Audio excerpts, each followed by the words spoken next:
What up, what up, what up, what up, what up? What's going on, everybody? What is going on? And good Sunday morning, Sunday fun day, baby, and a little wake and bake on this Sunday morning. And we'll try to make this a quick one. Because it's about a topic that honestly we're tired of talking about, and I know you guys are tired of hearing about. And we just want some resolution to this sooner rather than later. And we'll get into the sooner rather than later as we get into this conversation. But we're going to try to make it a quick one.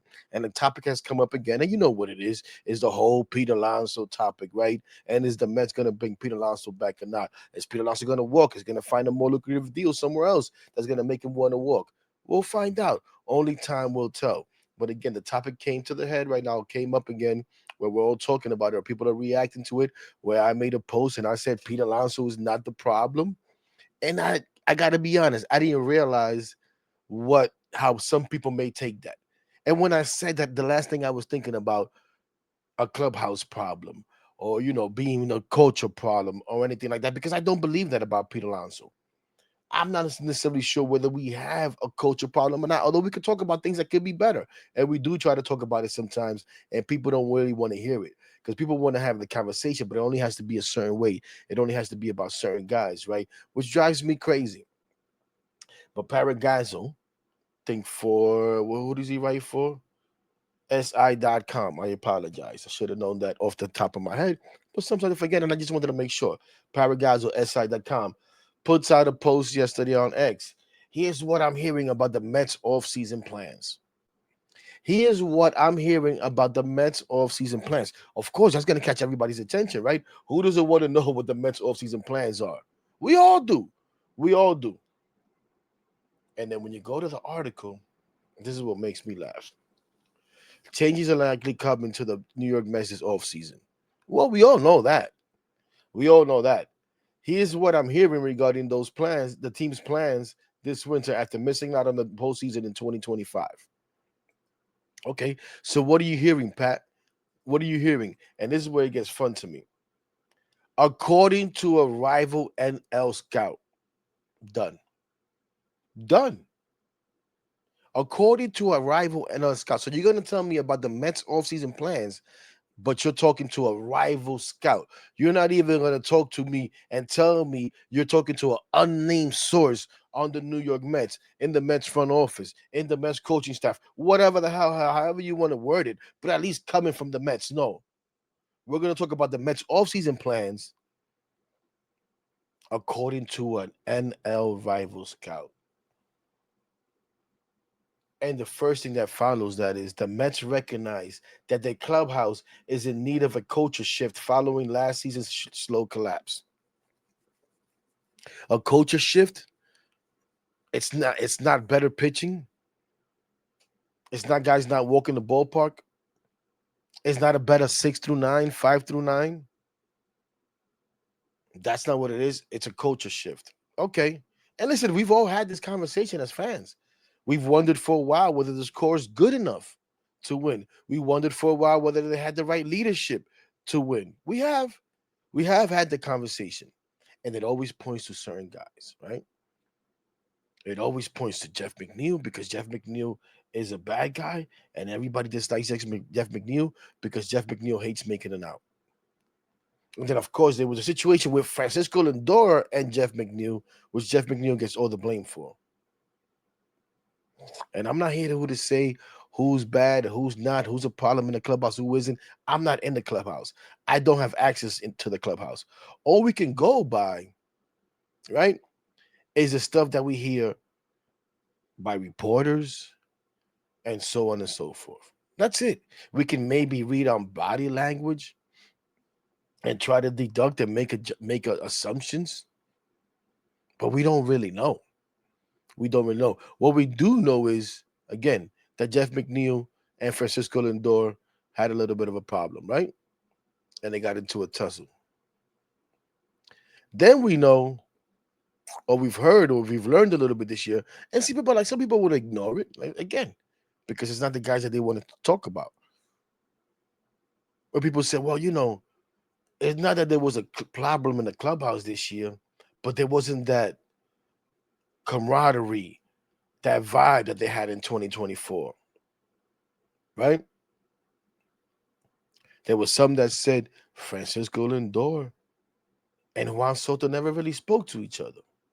But again, I'm not even here to talk about that. I don't even know how I got on that tangent. I apologize.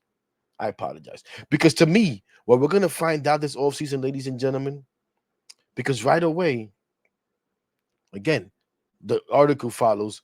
The expectation is that the Mets will shop Jeff McNeil. Okay. They will try to find a place, a trade for Jeff McNeil if they can, even though they find him to be very valuable because he's able to play multiple positions, right? And the flexibility that he provides. And then the easy one is letting Peter Alonso walk, right?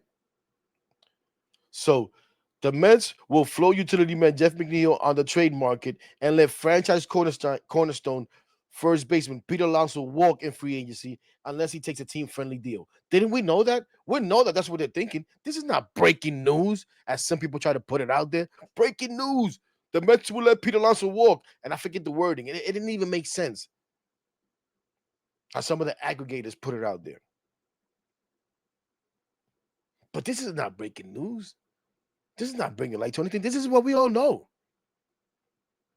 This is what we're trying to figure out.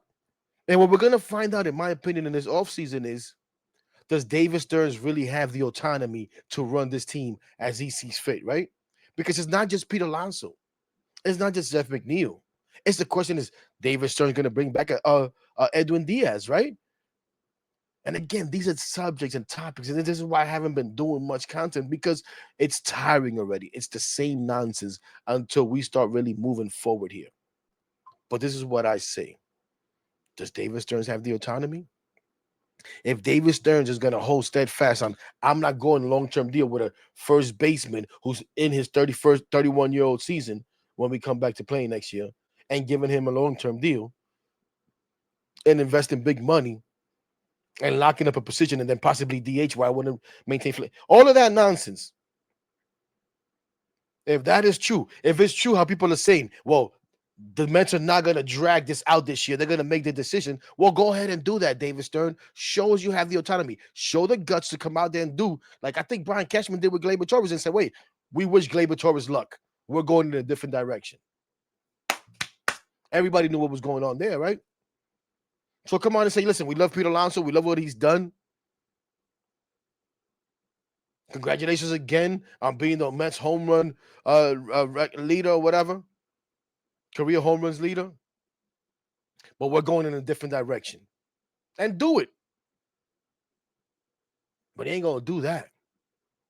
See, because as much as everybody wants to say that David Stearns and the Mets are going to move quickly on this, the reality is that David Stearns also likes to see if the market crashes on players, right? He's one of those guys. If he's playing the stock market, I don't even know what that's called, because I don't know about that stuff. But he'd be one of those guys that wait for stuff to crash and get in and then try to come up with it, right? So I'm pretty sure he'll wait, because everybody says, well, Peter Alonso is going to have no market. Let the market speak. Who's going to give Peter Alonso 7 years? And I agree. I don't think anybody's going to offer him 7 years. I wouldn't offer him 7 years, and I want him back. See, people mistake it when I say Peter's not the problem. I want Pete back. Like I'm saying, give Pete whatever the hell he wants. No, I'm not saying that. People think I don't recognize his defensive flaws, although I don't think he's as bad as people say. Right? Does he need to improve? Yes. Should he be playing maybe a little bit more DH? Yes. Should he even maybe take a day or two off throughout the season to stay more fresh? Possibly. But I'm not going to knock him from going out there and playing 162 games a year. That's durability. Isn't that what we all want? I was going to get numbers. I'm not even going to get into the numbers. When we talk about this season, this past season, and how bad it was, Peter Alonso was the least of the problems. When you look in totality,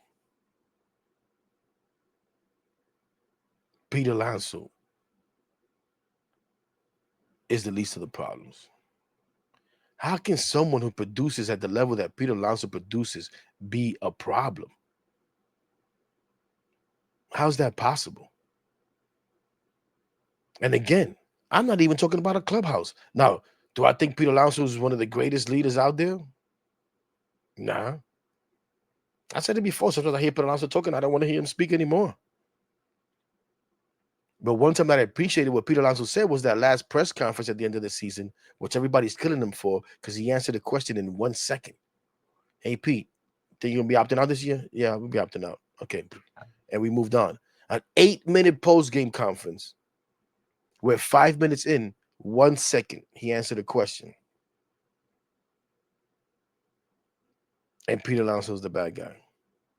But what we need to see is David Stearns going to have the autonomy to not sign Peter Alonso if he can't get the absolute contract that he wants, to not sign Edwin Diaz because he's not one that likes to sign closers or even relievers to long-term deals.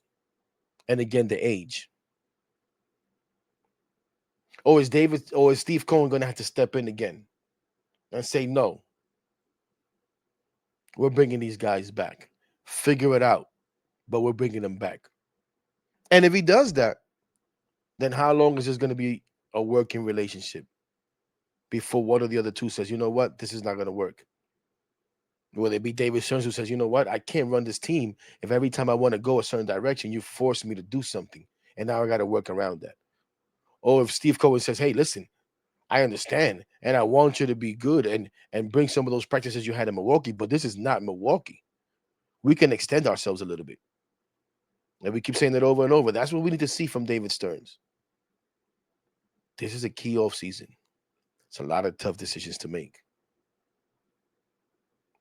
What direction is David Stearns going to go? That continues to be the question for me. That continues to be the question for me. Until we start seeing some moves, until we get some resolutions on a couple of these things.